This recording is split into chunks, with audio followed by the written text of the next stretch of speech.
punto de la tarde. Bienvenidos, doctor Edward, Erika. Hoy tenemos una tarde esperada por nosotros los docentes, porque creo que hemos sido los grandes ausentes en esta etapa del retorno, ¿no? Hemos escuchado a los médicos, hemos escuchado a los políticos, hemos escuchado a los padres mucho también, hemos escuchado a los gestores, pero los docentes han tenido muy bajito, ¿no? Hemos sido muy pocos y afortunadamente quienes han pedido mucho este retorno han sido los de la zona rural. La vez así que allá hay mayores escuelas ya abiertas. Y bueno, la zona urbana es un proceso que se está haciendo más lento, más complejo, pero además rescato la mucha voluntad. Nosotros como docentes en este grupo es el primero de varios encuentros que vamos a tener. La idea es movilizarnos, concientizarnos, ayudarnos a ver las posibles formas de afrontar esta nueva realidad. Sabemos que muchos profesores y padres tienen miedo de volver a las escuelas. Vamos a ver si hay un miedo fundado o infundado, ¿no? Miedo por las pérdidas que ha habido, miedo por lo desconocido también, ¿no? Eso es algo que no sabemos cómo se va a dar, a pesar de que hay mucha información, y ahora algunas hasta en condiciones peores, ¿no? Entonces, esto tampoco se hace solo, esto también necesita una fuerza donde nosotros los docentes estamos. Y otros docentes tampoco se han manifestado mucho, tal vez por comodidad. Hay que mencionarlo, debemos ser sinceros, muchos estamos bastante cómodos en casa y estamos olvidando que nuestros niños no pueden esperar. Cuando hablamos de esperemos al 2022, que falta muy poco, como docente yo tengo que decir que en un mes o en 3 meses o en 5 meses, ¿qué dice la ciencia? ¿Cómo ya nos ha informado? ¿Por qué usted cree que no ha terminado esa información llegar a los padres, a los docentes, a la comunidad? ¿O qué falta aclarar, profundizar? Porque a pesar de que hay mucha información, hay una resistencia a creerla o a comprenderla. Entonces, bienvenido y le dejo a usted la palabra. Bien, muchas gracias. Bueno, desde que empezó la pandemia, debemos decir que todo ha sido muy rápido, nadie estaba preparado para esto, ni a nivel académico, ni a nivel médico, ni a nivel político, y sigue siendo algo en continua evolución. Entonces, cuando se empieza, hay algo que es muy importante, que es medicina basada en la evidencia. Entonces, a partir de las experiencias que se tiene, se van haciendo estudios y se van haciendo publicaciones, y en base a ello es que vamos teniendo conductas desde el ambiente médico. Pero cuando aparece una nueva enfermedad donde no hay presente, donde no hay medicina basada en la evidencia, se tiene que generar nueva evidencia. Entonces, no sé si recuerdan cuando recién empezó que se usaba acitromicina por todos los lados, y de hecho en el primer protocolo a nivel nacional nosotros tuvimos acitromicina hasta que ya sale la primera evidencia que dice no se debe usar solo en casos donde se demuestra que hay sobreinfección bacteriana. Entonces, a partir de ese momento hay que suspenderlo. Pero ¿qué pasa, por ejemplo? Si el personal médico se quedó con lo que mandó el ministerio al principio y no se actualizó, va a seguir usando la misma citromicina siempre. Después empezó a usar se me olvidó, que es un antiparasitario, la ivermectina. Entonces, y claro, en una experiencia desde lo personal, yo puedo decir, a un paciente le fue bien, a mi paciente le fue muy bien, entonces se lo recomiendo al otro y le fue muy bien, pero eso no es, esa es mi experiencia, pero para convertirlo en medicina basada en la evidencia, tengo que primero llevar esto a una gran población, algo que sea significativo y representa a toda la población para yo decir, efectivamente, esto funciona. Entonces, lo primero, cuando se han hecho las publicaciones, digamos, la gente no está actualizada, es lo primero, se quedó con la primera información, cuando al principio era el terror, era el miedo, porque no sabíamos absolutamente nada, todavía hay bastante por conocer, pero ya tenemos, digamos, ya sabemos qué funciona, qué no funciona, y seguimos descubriendo. Entonces lo primero es eso, no estamos actualizados. Segundo, nos quedamos con esa primera impresión, porque la información no solo tiene un contenido, sino que también genera un impacto en nosotros. Hay una emoción al respecto. Entonces, si esa primera información me asustó, entonces me quedé con el miedo y ya no quiero saber nada, ya no quiero salir y ya no quiero, y todo lo que me digan no lo voy a recibir. Y lo siguiente es que ha habido un divorcio. Entonces, nosotros que trabajamos con niños sabemos la dificultad cuando los padres tienen mala comunicación. No necesariamente que tiene que ser un matrimonio perfecto, pueden estar separados, pero si tienen buena comunicación, los niños van muy bien. Bueno, cuando se divorcia también la parte médica de la parte política tenemos problemas. Entonces, por un lado hay leyes, hay situaciones políticas y por el otro lado están las recomendaciones médicas y si no hay conversación ahí, si hay mala comunicación, los afectados al final son los niños también, bueno, todos, pero particularmente los niños. Entonces, esa ha sido otra situación. Y al final, digamos que la tercera causa que yo diría es cuando se entrega información, información real, medicina basada en la evidencia, se entrega en el ámbito científico, o sea, con términos duros, con tablas, con cosas que, claro, para las personas que están en el medio, perfecto, pero para un papá, para una mamá, una tabla que mide, bueno, un porcentaje se entiende, pero por ejemplo, términos de odds ratio o riesgo relativo, y se da tal cual, porque claro, muchos de nosotros hemos estado en esas charlas donde, y acá se observa, por ejemplo, cómo la curva se eleva y cómo la... Hay que traducir, hay que traducirlo, porque para el científico puede estar clarísimo, pero para la persona que lo escucha no necesariamente. Entonces ve un número gigante, no sabe si ese número es bueno o malo, ve un dibujo que puede asustarle, es como que, uy, yo vi una cosa ahí, pero que decían, no, pero eso yo creo que es malo. Entonces, porque tenemos la emoción de la primera reacción. Entonces, yo creo que esos son los primeros factores que más han afectado. Y bueno, por eso yo quiero compartirles hoy algo corto, pero voy a procurar ser lo más didáctico posible y al final tener espacio para las preguntas y para justamente despejar las dudas. Entonces, vamos con esta presentación tal cual se ha llamado como el encuentro, volver a la escuela, cómo afrontar la nueva realidad. Ponemos por favor la...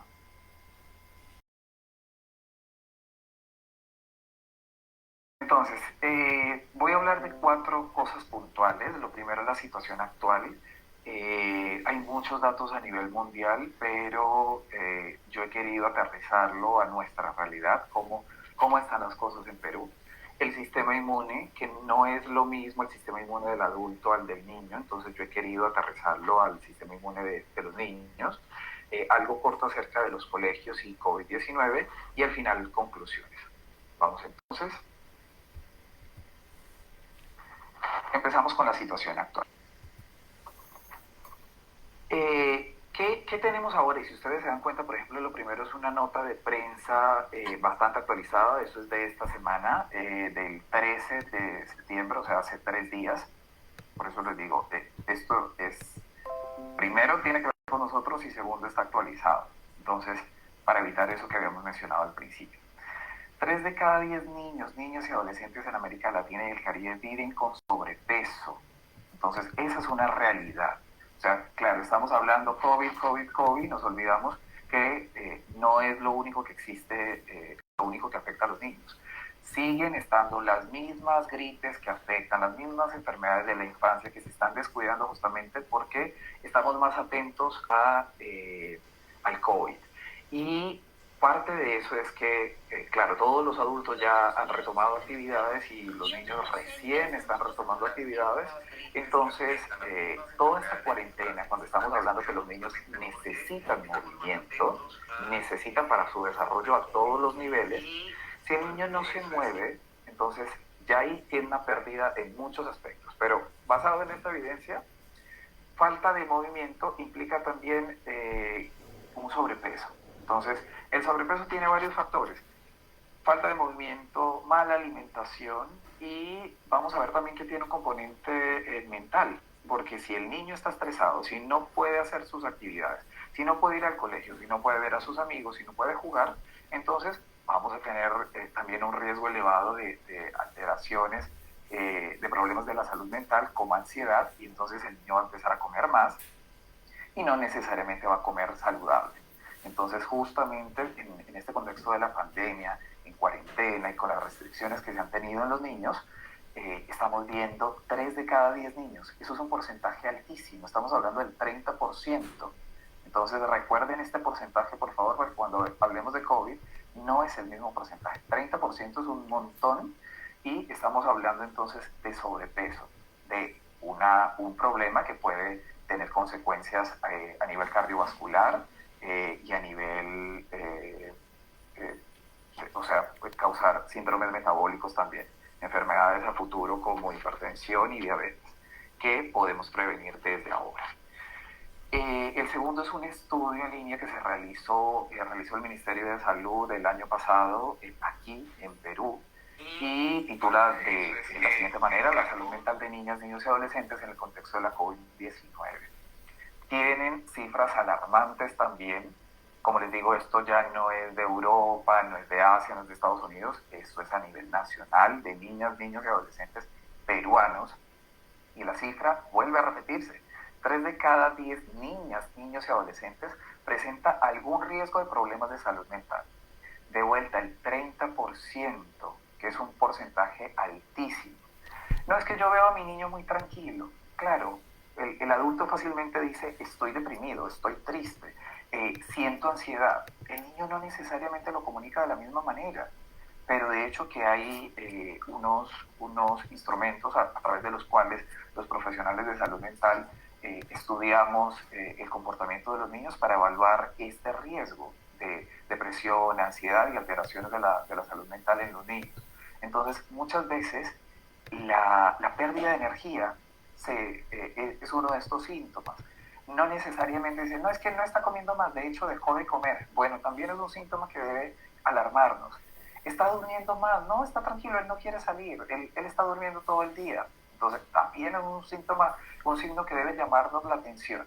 Entonces, todo esto que genera un cambio tiene un impacto a todos los niveles de los niños, y esto ya fue medido. Entonces, por eso les quiero compartir este porcentaje: 30% de los niños tienen algún riesgo de problemas de salud mental. Entonces, no es un número despreciable, es algo que debemos tener bastante presente. Y ahora sí, avanzamos por favor. Ahora sí, entonces vamos a hablar de la situación de COVID.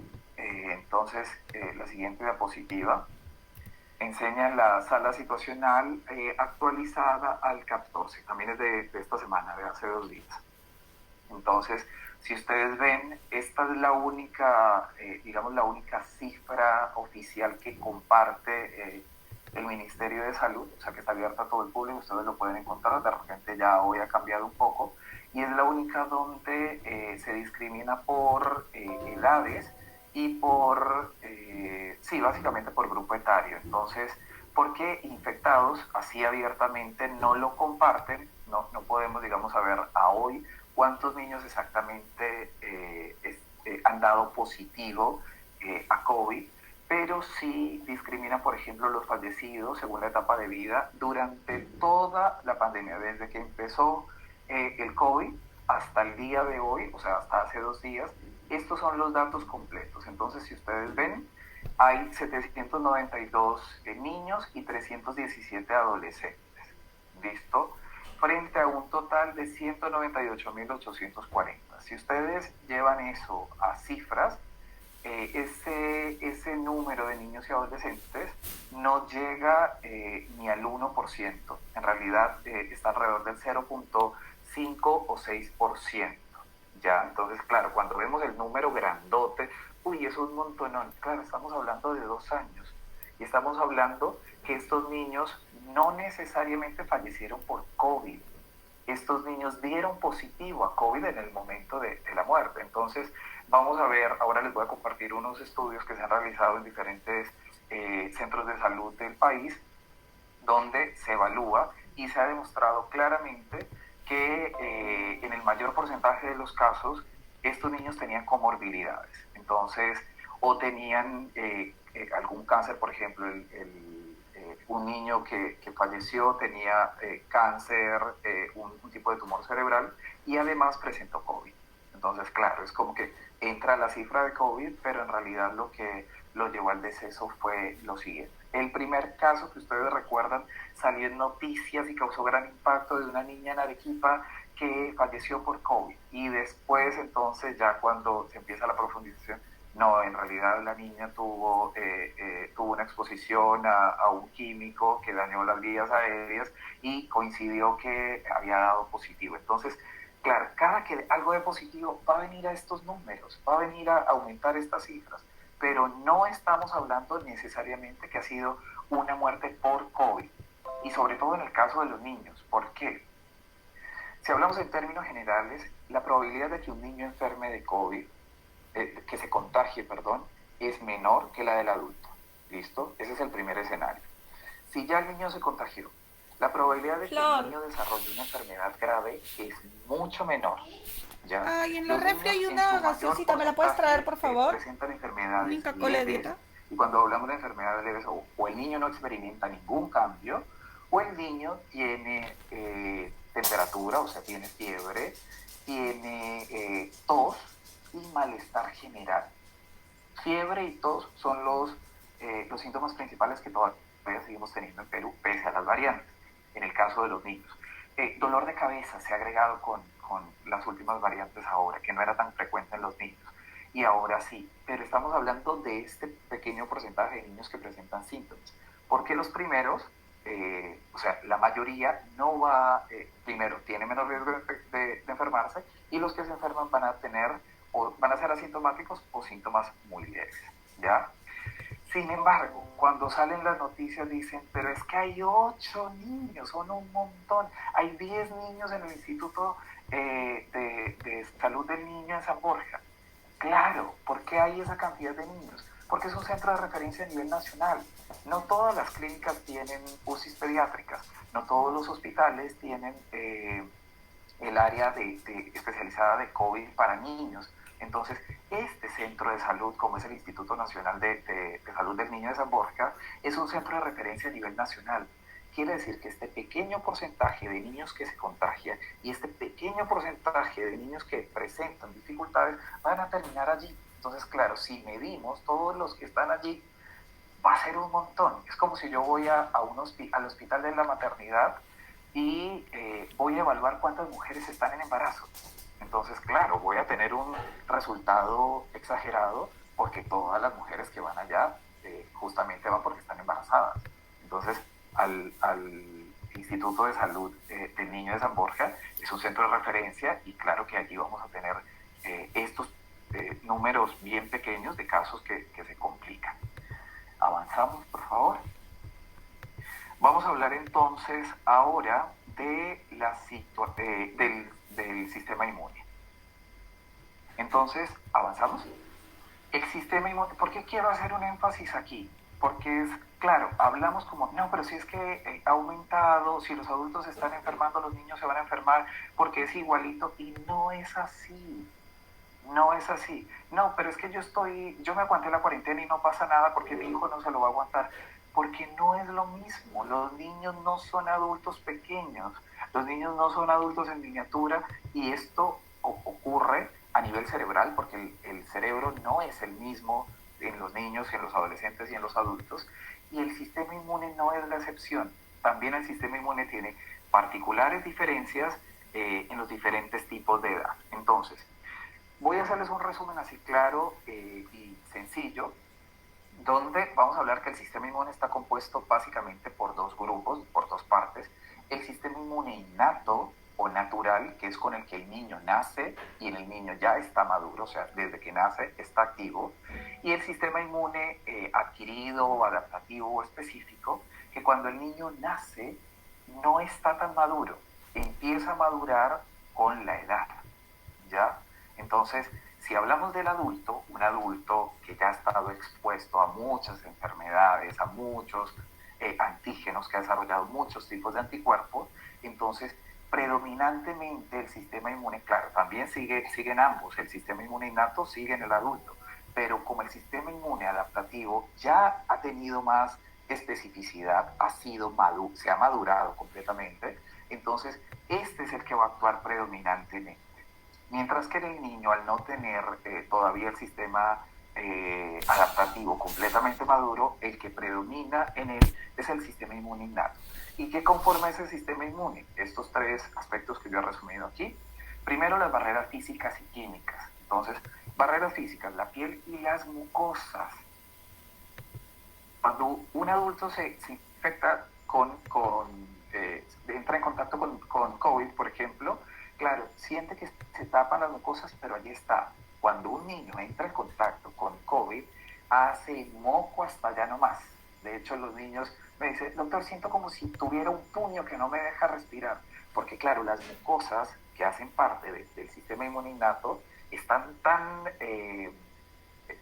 sanas, digamos, tienen tanta vitalidad, tienen tanta fuerza, que ni bien entra en contacto cualquier microorganismo o un virus, porque los virus no son microorganismos, entra entonces, viene la respuesta inmune bastante exagerada y ahí entonces tenemos bastante moco, tenemos estornudos, tenemos tos, que termina siendo mucho más eficiente que en los adultos. Entonces, muchos niños incluso, aun cuando han estado expuestos, dan negativo, porque el virus quedó envuelto en el moco y lo botaron desde el principio y no se desarrolla la enfermedad.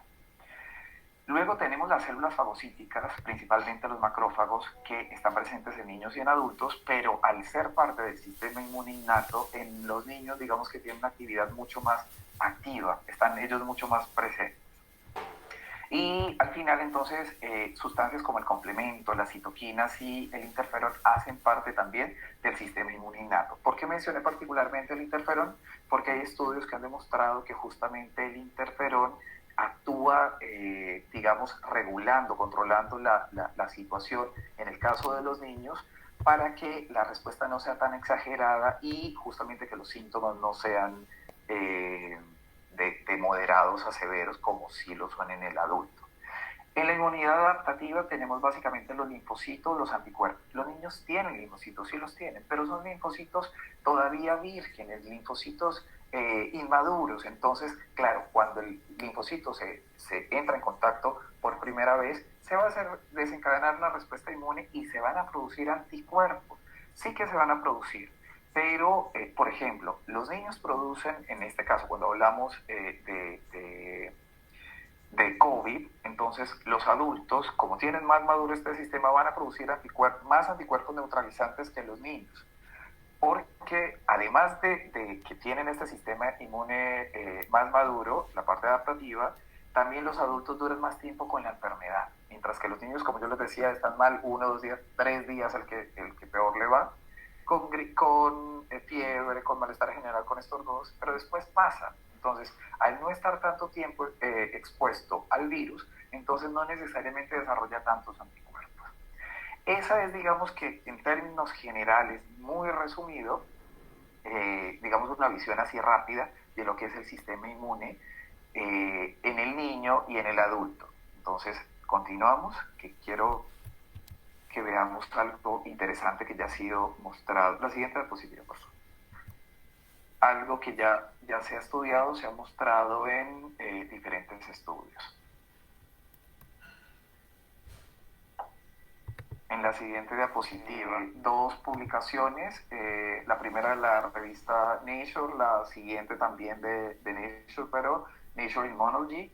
Entonces, aquí básicamente son inmunólogos pediatras los que han participado de estos estudios. En la primera, entonces, claro, básicamente se estudiaba cómo es que el sistema inmune de los niños puede evadir al COVID, porque esto llamaba bastante la atención.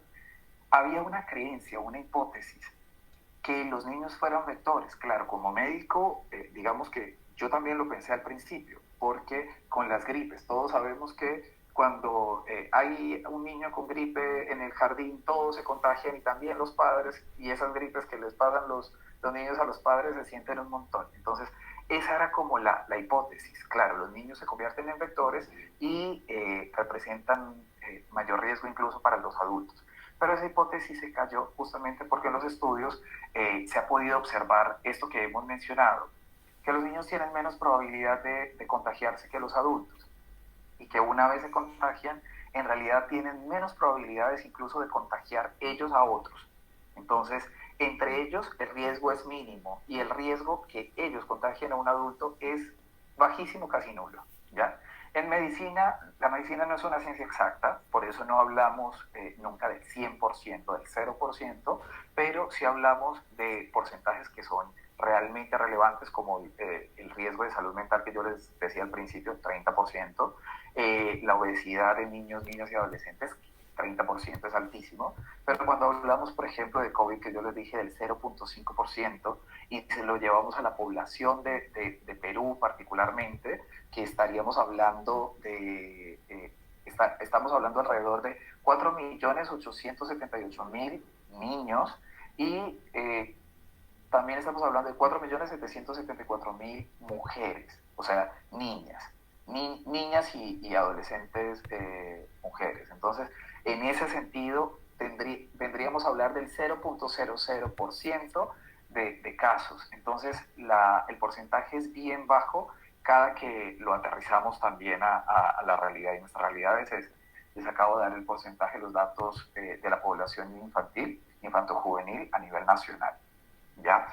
En estos estudios, entonces, el primero es ese que les mencionaba y el segundo, la respuesta de los distintos anticuerpos frente al SARS-CoV-2 en niños y adultos en el espectro clínico de COVID-19. Entonces, ahí se demuestra todo lo que les he hablado antes acerca de las diferencias del sistema inmune. Esto ya se sabía desde el sistema inmune cuando estudiamos inmunología, allí está presente, pero ahora tiene un sustento. A través de ese sustento que ya teníamos de la inmunología, entonces estas hipótesis que los niños eran vectores, que los niños contagiaban más, que eran una población más vulnerable, es que se ha podido entonces aclarar esta parte. Continuamos con la siguiente diapositiva. Siguiente diapositiva, vamos a encontrar entonces una imagen típica de lo que es el COVID, o sea, la partícula, la molécula del virus como tal. Era justamente donde está la membrana, digamos, y en la membrana estaba el receptor, que era eso que ustedes veían como una Y. Todo lo que estaba arriba es el virus, lo que conocemos comúnmente como el coronavirus, ¿ya? Y esa parte verdecita, que es la espícula, es la que se une al receptor, a la Y. Entonces, recién cuando se da esta unión de espícula y receptor, el virus puede ingresar a la célula y producir propiamente la infección. Entonces, infección no es que el niño esté expuesto, no. Si el niño está expuesto, va a tener muchas partículas de virus volando por todos lados. Eso no representa necesariamente que se va a enfermar. Eso representa que está expuesto. Claro, a mayor exposición estamos aumentando probabilidades. Pero puede tener mucho virus, que si no hay receptor, el virus no puede ingresar, no se puede unir. Entonces, ¿qué ha sido nuevo y qué se ha demostrado en estos estudios que les compartí incluso en la diapositiva anterior y en muchos más, porque ya esto es algo sentado, algo dado por la medicina basada en la evidencia también?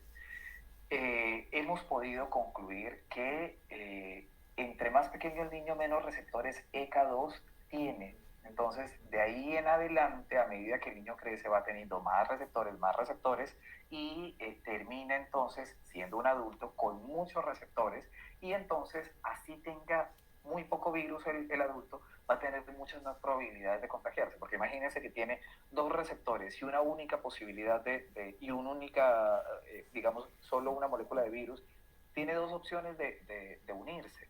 Mientras que si tiene cinco moléculas de virus, digamos, y un solo receptor, la posibilidad sigue siendo reducida por más cantidad de virus que haya. Entonces, esto sí es algo bien importante que ha representado algo definitivo, decisorio, en la diferencia de la respuesta inmune del niño al adulto, y tiene que ver justamente con estos receptores. Yo les decía, estos receptores se encuentran a nivel del sistema nervioso, entonces por eso hay síntomas como la pérdida de olfato, la pérdida de gusto. Pero si ustedes se dan cuenta, los niños casi nunca presentan, alguno que otro, entre más grande, más lo presentan, pero los pequeñitos no. Entonces ahí podemos darnos cuenta que no hay afección o el virus no comprometió, digamos, el tejido neuronal. Estos receptores están presentes en el sistema respiratorio, por eso el virus puede producir dificultad respiratoria, neumonía, todos los síntomas respiratorios. Pero si nos damos cuenta, los niños no tienen necesariamente la tos y estos no son síntomas propiamente del sistema respiratorio abajo, sino que es más de la respuesta innata que tenemos en la parte superior. Se produce mucho moco, el moco no solo sale por la nariz, también sale por atrás y se intenta expulsar. Entonces todo eso es una respuesta mucho más innata que corresponde a la parte superior y no necesariamente corresponde a una infección hacia el sistema respiratorio porque estaba diciendo que estos receptores también hacen parte del sistema respiratorio. Estos receptores también los encontramos en el sistema digestivo, por eso con el virus podemos encontrar síntomas como náuseas, vómito y deposiciones, que también ocasionalmente se encuentran en niños, pero no es lo más predominante.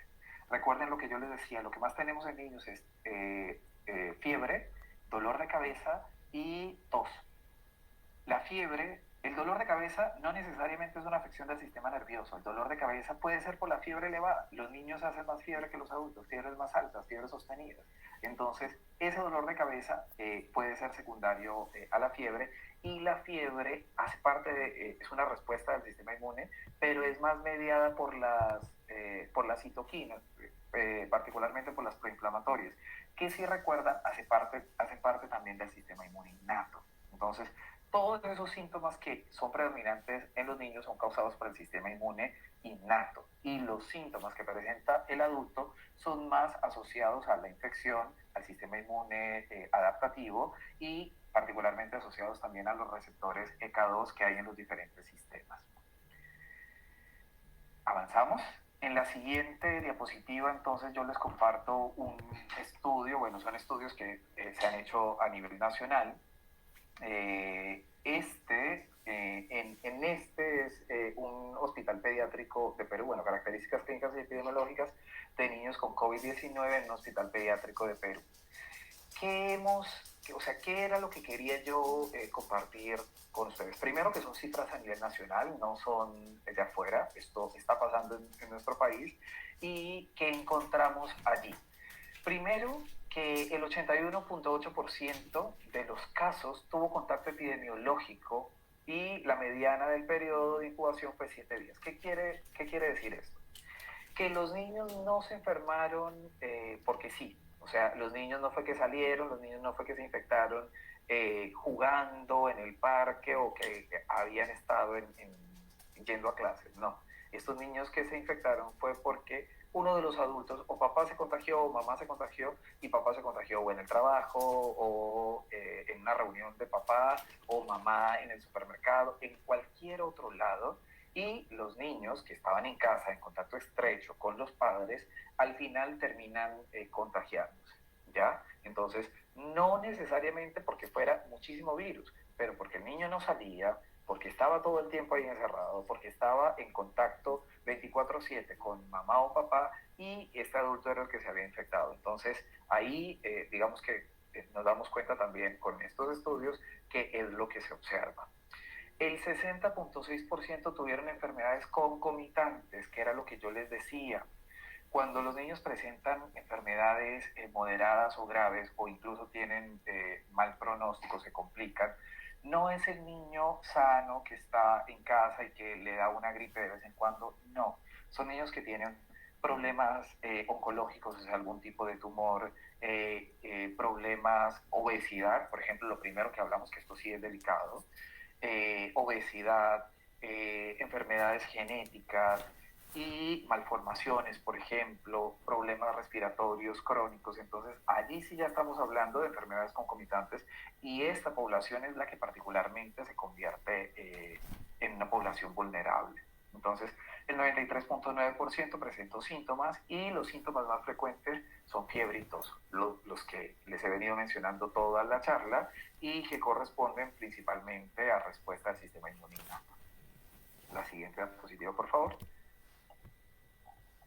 Entonces, bueno, el estudio que les acabo de mencionar, fue un estudio en el Instituto Nacional de Salud del Niño, el de San Borja.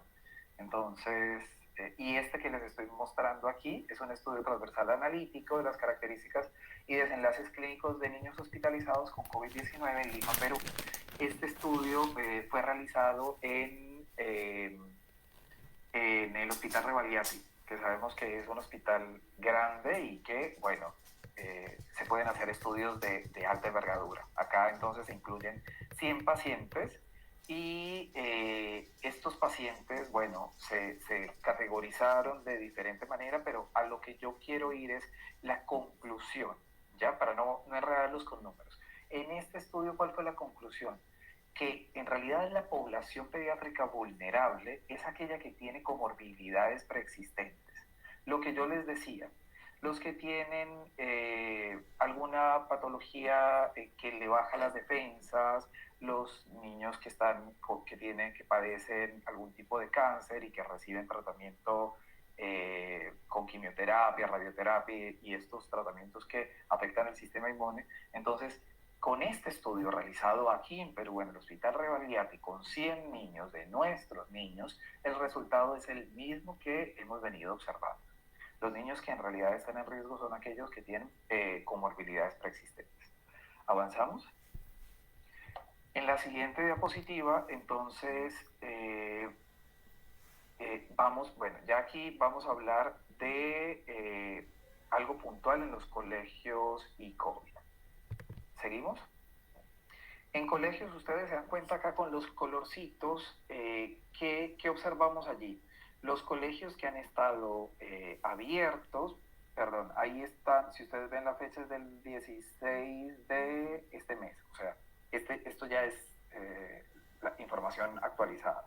Entonces, los colegios que ven como en celeste, bien clarito, casi blanco, son los que ya están completamente abiertos. Los que están ahí en un celeste normal son los parcialmente abiertos, y si ustedes se dan cuenta, Perú está allí parcialmente abierto, pero llevamos un día. O sea, todos sabemos que recién ayer empezó y apenas esto está en camino. Y los que están en azul oscuro son los que están completamente cerrados debido al COVID. ¿Avanzamos?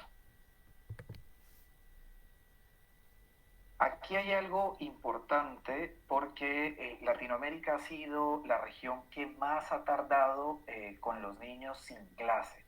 Fuimos de los primeros que cerramos y los últimos en abrir. Y si hablamos de Perú, somos, después de Venezuela, los últimos de la región en retomar las clases presenciales.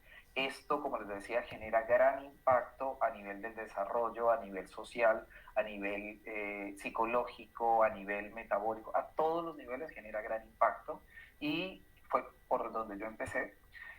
Y estos son estudios, esto que les estoy compartiendo acá, son los resultados de un estudio donde se demostraba, ok, ¿dónde es que los niños se contagian?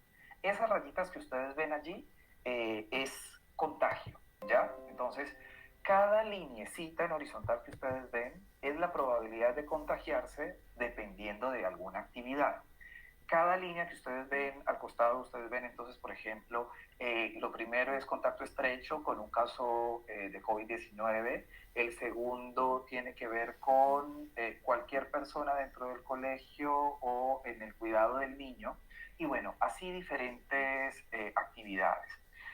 Si ustedes ven, hay una línea vertical en el centro. Todo lo que está hacia la derecha, digamos que es un factor de riesgo, vamos a hablar así, digamos, hay mucha probabilidad que el niño se contagie, mientras que lo que está de la línea hacia la izquierda tiene menos probabilidad de que se contagie, ¿ya?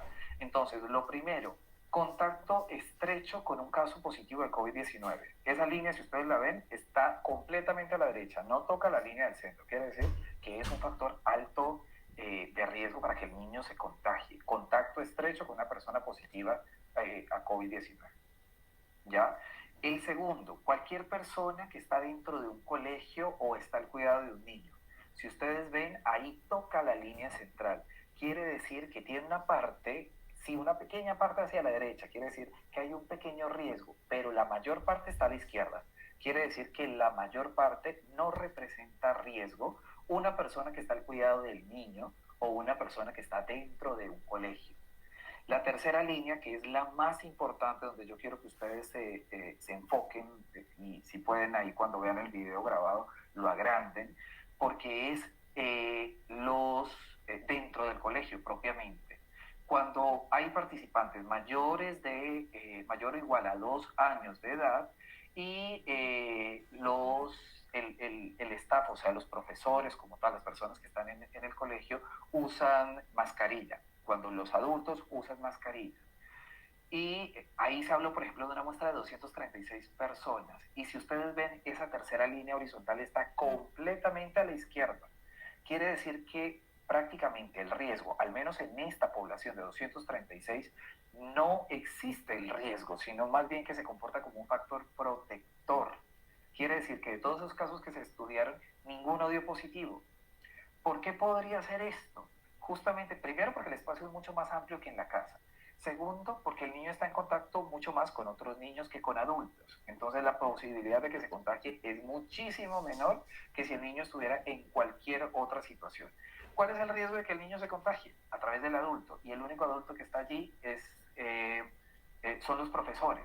El personal administrativo casi nunca está en contacto con los niños, los profesores están en contacto con los niños, pero los profesores no están allí en contacto estrecho. Los profesores, así sean, digamos, de primaria, de jardín o de secundaria, los profesores guardan una distancia que sin ponerla, o sea, sin calcularla, es mínimo de 1 metro. Están adelante para que todos los alumnos vean. Entonces, sin darnos cuenta, allí solo en el ejercicio normal y corriente de la educación ya se están siguiendo todos los protocolos. Lo único ahí, digamos, que se consideró en este estudio es el uso de mascarillas. Y si ustedes ven, hay 2 líneas que están completamente hacia la derecha, quiere decir que el riesgo no solo es alto, sino que sí o sí se contagian, que si se dan cuenta son reuniones sociales, bodas, fiestas, funerales, y en el segundo caso, reuniones de niños como cumpleaños, días de juegos en casa. Entonces, por eso esta diapositiva me parece muy importante para eso, que quería compartirles sobre todo de la experiencia de colegios y COVID-19. Y ya para terminar, entonces quiero que avancemos a las siguientes diapositivas, que son las de conclusiones, para que si de repente hablé muy rápido, si las diapositivas no estuvieron claras, podamos decirlo en palabras y de forma puntual, ¿ya? Yo quiero traerles 5 conclusiones. La primera, el cierre de escuelas ha generado un impacto negativo a nivel físico, psicológico y social en niños, niñas y adolescentes. Esto es lo primero que quiero que les quede claro, ¿ya? Si a mí me preguntan, ¿qué hace más daño? El COVID como tal, o las medidas que se han tomado para hacer frente al COVID, es mucho más deleterio en la salud del niño las medidas que se han tomado para enfrentar al COVID que la misma enfermedad. No es que los niños no se enfermen, sí se enferman, pero es una mínima cantidad. Y de esa mínima cantidad, una mucho más pequeña son los que presentan enfermedad grave. Entonces, si tenemos estas actitudes frente a todos, claro, el problema es que vamos a tener este impacto negativo a nivel físico, psicológico y social en todos. Segunda conclusión, la respuesta inmune frente a COVID-19 es diferente en niños y adultos, ¿ya? Los niños no son adultos en miniatura y su sistema inmune no es el mismo. Esta diferencia, ¿qué determina? Que los niños se infectan menos que los adultos, que los niños desarrollan predominantemente cuadros leves o son asintomáticos, y que los niños contagian menos. Si un niño contagia menos, así el niño sea positivo y está en contacto con otro niño, la posibilidad de contagio entre ellos es muchísimo, muchísimo menor que la de los adultos. Una cuarta conclusión es, ya estas 3 conclusiones finales son asociadas a los colegios. Entonces, cumpliendo con los protocolos, o sea, un regreso seguro, los colegios son lugares seguros.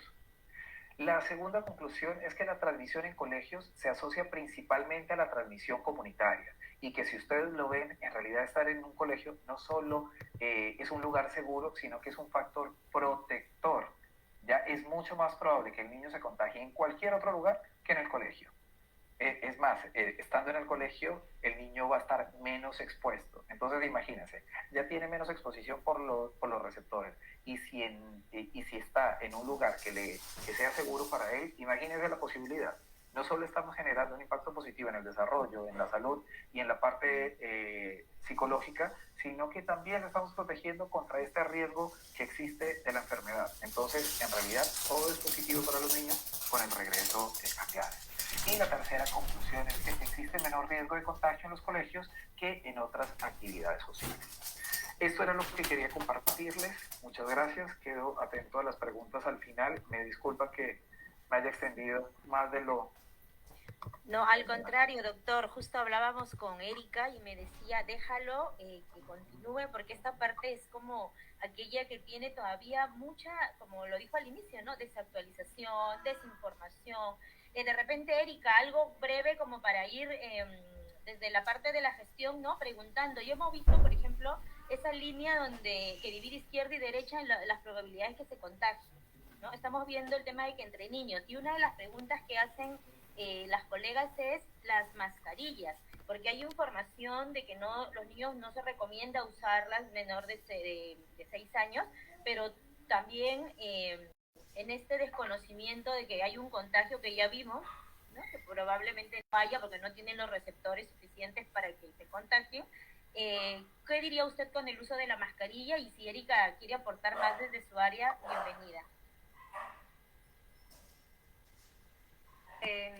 Yo decía, solo para confirmar lo que está, o sea, la información que ya tengo que Edward ha presentado de manera tan clara desde el ángulo médico y tan precisa que en realidad yo que ya tenía toda la evidencia de los estudios, de los contagios, escucharlo ha reforzado aún más mi convicción de la poca probabilidad que tiene que un niño se contagie en un ambiente tan cuidado como la escuela que cumple todos los protocolos. Esta mañana en Chile participé en un webinar que organizaron con varios países de la región y, por ejemplo, en Chile, que ha mantenido sus escuelas abiertas, que ha tenido casi 1 millón de alumnos, el porcentaje de contagio fue menos del 2%, o sea, fue el 2% y debido a contagios dentro de la comunidad. Entonces, en realidad, es muy, muy bajo. En Perú nosotros ya tenemos 6.000 escuelas abiertas, algunas han abierto desde el año pasado, este año comienzos en marzo, y no han habido contagios. Entonces, esto, lo que ya sabíamos, Edward lo ha confirmado de manera muy, muy clara. O sea, yo creo que los papás deberían ver esto y los maestros también, para sentirse seguros. Inclusive si ya están vacunados ellos, saben que los niños no van a contagiar y ponen en despliegue todos los protocolos, eso es lo que tenemos que hacer para poder estar con los chicos y poder promover ese aprendizaje que coincido enormemente con Edward. El daño que le estamos haciendo a los chicos es tremendamente mayor a lo que puede haber estado pasando, lo que podría pasar si es que van a la escuela. O sea, es irreparable lo que hemos hecho. Y como maestras, que somos todos, sabemos que necesitamos estar con nuestros niños. Entonces, qué mejor que la información que nos han presentado para corroborar lo importante que es regresar a las escuelas.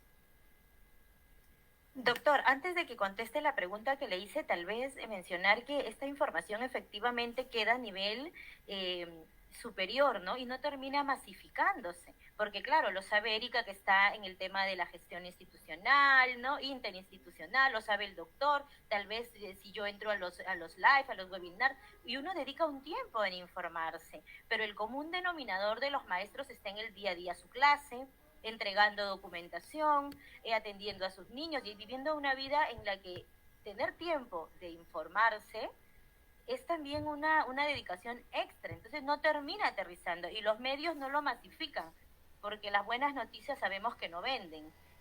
Entonces, doctor, ¿qué podría usted mencionar de esto de las mascarillas, los pediluvios y todo lo que se sigue pidiendo? Bien, ahí era donde yo les decía que es el divorcio. La parte médica está por un lado y la parte política está por otro. Entonces, por ejemplo, hasta el día de hoy, yo reviso todo el tiempo la evidencia sobre el uso de las dobles mascarillas, porque no hay, o sea, en ningún otro lugar del mundo, aparte de Perú, se usa doble mascarilla. Entonces, yo sigo buscando la evidencia, porque digo, ¿de dónde? Ya, lo primero, eso. Lo segundo, que tampoco hay estudios que digan, desde que empezamos a usar doble mascarilla, la curva de contagios ha disminuido. No, con las variantes y todo ha seguido aumentando. O sea, el uso de doble mascarilla no ha representado absolutamente ningún impacto positivo, lo que se esperaba. Entonces, claro, hay una hipótesis y como hipótesis yo la entiendo, porque es una enfermedad nueva, el comportamiento a nivel nacional es diferente, lo entiendo, pero sostenerlo en el tiempo o sostenerlo ya porque sí, eso ya no es científico, ¿ya? Es lo primero. Entonces, que si hablamos, por ejemplo, del uso de mascarillas desde la parte médica, estrictamente médica, desde siempre, la mascarilla debe usarla la persona que está enferma, la persona que tiene síntomas. Lo primero, ¿ya? Si la persona tiene tos, si la persona tiene mocos, si la persona, ahí tiene que usar mascarilla, es lo primero. Si ustedes se dan cuenta, el estudio que yo les mostré, el de las lineecitas, ahí dice los niños que van a clase y los adultos, el personal, el staff que usa mascarilla. No dice los niños que usan mascarilla y los adultos que la acompañan. No, son los adultos que son los que más posibilidades tienen de contagio, los que están usando, ¿ya? Hay una teoría, ¿ya? La hipótesis es, claro, si todos estamos allí, la posibilidad de contagio, porque hay que recordar que la vía de contagio es que el virus entre por mucosa, ¿ya? Por la mucosa puede ser la mucosa de los ojos, la mucosa de la nariz, la mucosa de la boca, por mucosa, ¿ya? Entonces, principalmente por esto. Las gotas que se pensaba y todavía se sigue estudiando no son microaerosoles, entonces no es una cosa pequeñísima que va a volar un montón, no, son gotas grandes, por eso es que así una persona tenga una carga viral alta, si la otra está muy lejos, no le va a llegar. Las gotas van a caer todas porque son pesadas, son grandes, van a caer. Entonces, claro, la mascarilla como tal tiene esta actitud inicial de proteger a los demás, pero debería usarla quien, lo, quien está enfermo, quien tiene síntomas. Es la idea médica como tal, la principal. Si Doctor, usted... perdón, ahí venía otra pregunta con respecto a lo que los padres comentan, ¿no? Pero va a ir en el bus, va a subir y el bus va lleno. Entonces, en esta teoría en que la saliva no es un aerosol que se va a disparar, que comúnmente en el bus vamos sentados, ¿no? Discretamente no vamos conversando, ni mucho menos gritando para que nuestra saliva salpique a 2 metros, por ejemplo. O sea, este riesgo y este temor, ¿no? Que todavía dicen, bueno, en la zona rural empezó porque ahí caminan y no están juntos, pero nosotros nos vamos en el micro, nosotros nos vamos a subir. ¿Qué les podría decir con respecto a este temor que a todas vistas por la información que hemos recibido hoy no parece tener mucho sustento, ¿no? A ver, el temor, recordemos que viene desde la primera parte. Lo primero que yo dije es, la información inicial generó temor y nos quedamos con ese temor, no nos actualizamos y el temor ha quedado allí. Riesgo siempre existe. Recuerden que la medicina no es una medicina exacta. Riesgo siempre existe. Y la mayoría de niños, por no decir todos los niños que se han contagiado en la casa. Contacto estrecho con los padres, que se abrazan, le besan. Entonces, claro, allí entran en contacto estrecho. A menos que el bus, la combi, vaya como atún, allí como sardinas, todos apretaditos uno con el otro. Estamos hablando de un contacto estrecho, ¿sí? Claro, están a menos de 1 metro, pero primero las personas están viendo digamos, hacia adelante. Tendría que ser la persona que viene atrás. Segundo, no solo que la persona hable, sino que la persona estornude, que la persona tosa con fuerza y que la tenga en esta parte que justo en ese momento está volteando. Entonces, claro, empezamos a hablar de que la posibilidad existe, pero tiene que ser un montón, o sea, tiene que reunirse un montón de situaciones para que se dé. Hay algo importante que sí quiero resaltar aquí.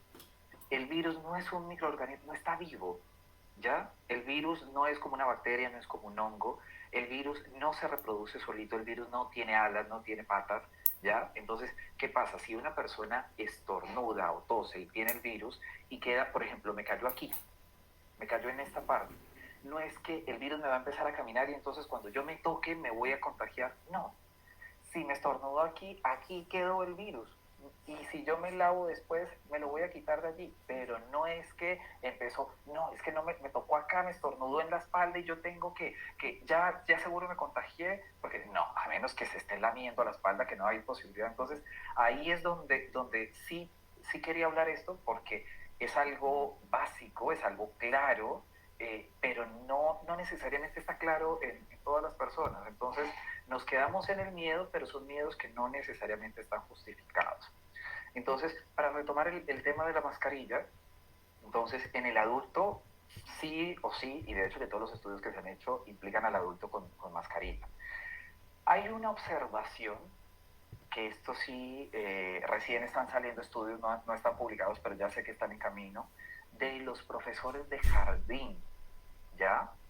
¿Por qué? Porque hay un impacto en el desarrollo del lenguaje, del oído, en la madurez cerebral, en todo lo que tiene que ver con el desarrollo del niño, donde sí el uso de mascarilla, no solo en el niño, sino en el adulto que está frente a él, tiene un impacto.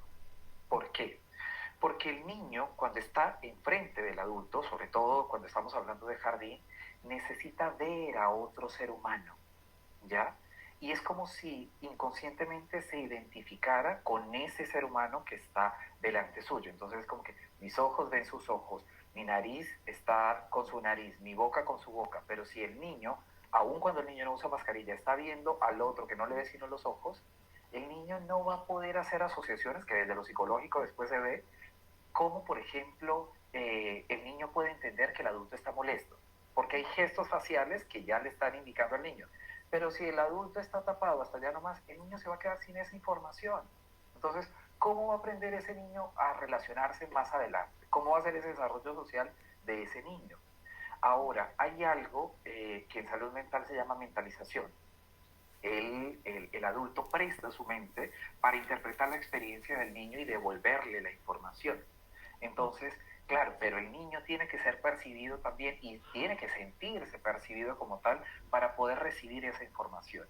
Y esta situación de la mascarilla sí nos está alejando en ese sentido. Entonces, eso sí, sé que hay estudios al respecto que están en camino. No hay mucha información disponible, por eso tampoco es algo que se promueve, pero sí, por ejemplo, en neurodesarrollo lo sabemos, en salud mental lo sabemos y debería ser algo conocido también en el personal, en los maestros que se dedican a jardín y los primeros grados de primaria, porque es importante, ¿ya? Entonces, ahí, ¿cuál sería mi recomendación? Extremar, digamos, distancias, todos los otros cuidados, pero no, recuerden que no por exagerar en el cuidado vamos a hacer daño, porque es mucho más el daño que estamos haciendo para el desarrollo de esos niños en todo lo que les mencionaba, lenguaje, porque el lenguaje no es solo que yo escucho, el lenguaje es que yo veo también cómo se mueven los labios, dónde pone la lengua, cómo ubica, y si no lo está viendo, se va a perder de eso. Entonces, es mucho lo que está en juego y de hecho que la recomendación, si ustedes lo ven desde la OMS, lo que pasa es que claro, la OMS dice y si alguien no lo revisa y lo busca, no se va a dar cuenta, pero la recomendación no es la mascarilla no está recomendada para los niños pequeños. Entonces, para que lo sepamos también, no lo digo yo, o sea, es oficial. Sí, ahora, Erika, tú que estás en este otro lado, ¿no? La mascarilla está como dentro de los protocolos. Entonces, qué difícil es alinear esto que viene como la protección del niño con los todavía miedos que acabamos de hablar, ¿no? Con el desconocimiento. ¿Qué hacer allí en este aspecto para que las promotoras, las directoras tengan la confianza de empoderarse de la información que ha dado el doctor, que ya conocemos desde otras áreas, que está publicada? ¿Cómo allí tú percibes esta situación?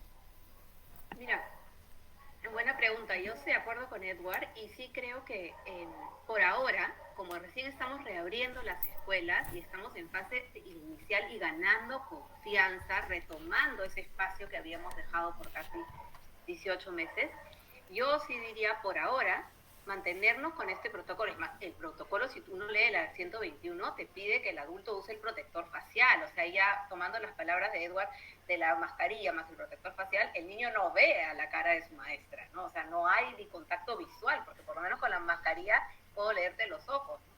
Y yo sí estoy de acuerdo con toda la evidencia que tiene que ver con cómo el niño necesita leer el rostro del adulto para entender la comunicación verbal como no verbal y para darle contexto a la experiencia. Entonces, pero los protocolos, y algo también importante, estos protocolos fueron elaborados a comienzos hasta fines del año pasado y comienzos de este año, cuando no teníamos tanta evidencia y tanta experiencia.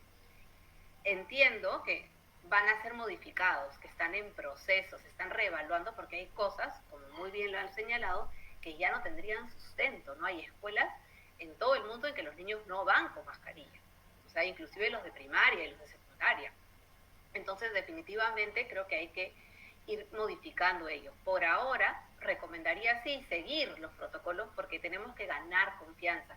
Y esa mascarilla es una sensación de que yo me cuido y te cuido, ¿no? Y refuerza a todos los que vamos con pies de plomo regresando a la escuela. Entonces, por ahí me enseñarían como maestra a seguir los protocolos que están hasta que nos digan, ya los hemos revisado. Es cierto, en este caso la evidencia está yendo mucho más rápido que nuestro proceso burocrático y de mirada de los protocolos, pero por ahora es lo que hay, ¿no? Pero sí, habría que quitarle las mascarillas a los niños pequeños de todas maneras prontamente.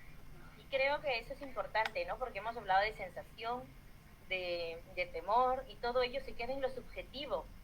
Y no podemos seguir abordando un tema tan serio desde solo el aspecto subjetivo, ¿no? Hay que este lado más técnico, más científico, empiece a ganar mayor peso, porque algo que nosotros siempre decimos es que, sobre todo en la profesión docente, no ha sido valorada por mucho tiempo, ¿no?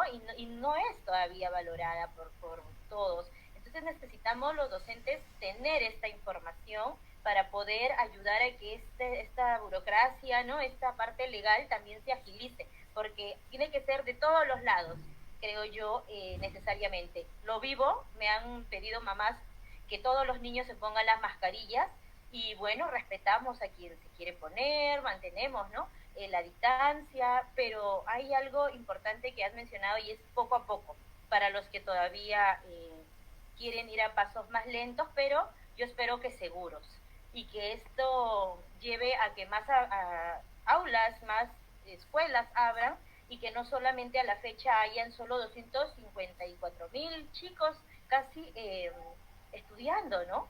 De un universo tan grande, 18,100 y algo docentes, también de un universo enorme. Entonces tenemos una gran tarea. Muchas gracias por acompañarnos, Erika, muchas gracias, doctor. Voy a disculparme por las cosas técnicas, los aspectos técnicos que no hemos podido manejar, pero perdón, bueno, maestra, yo le interrumpo un ratito. Una última cosa, sí, por supuesto, que tiene que ver justamente con el miedo. Cuando tenemos estas actitudes de lo que hemos hablado y de las recomendaciones, no es que no estemos considerando y que somos unos irresponsables y que vamos a hacer nada de eso. Siempre hay, y yo lo digo, si la intención es cuidar, podemos cuidar, pero hay dos formas de cuidar, una desde el amor y la otra desde el miedo. Si yo quiero que el niño se lave las manos, yo puedo lograr que el niño se lave las manos con ping-pong. Ping-pong nos enseñó a lavarnos las manos a todos. Ping-pong, el muñeco que se lava las manos con agua y jabón, y al final el niño se las va a lavar. Entonces, si lo que yo quiero es que se lave las manos, lo puedo lograr desde el amor. Pero está también la otra cara, desde el miedo. Lávate las manos porque tú tocaste eso y seguramente eso estaba infectado, y si te infectas te lo llevas a la boca, te vas a enfermar, y si te enfermas te van a hospitalizar, te van a poner un tubo y te vas a morir. Dios.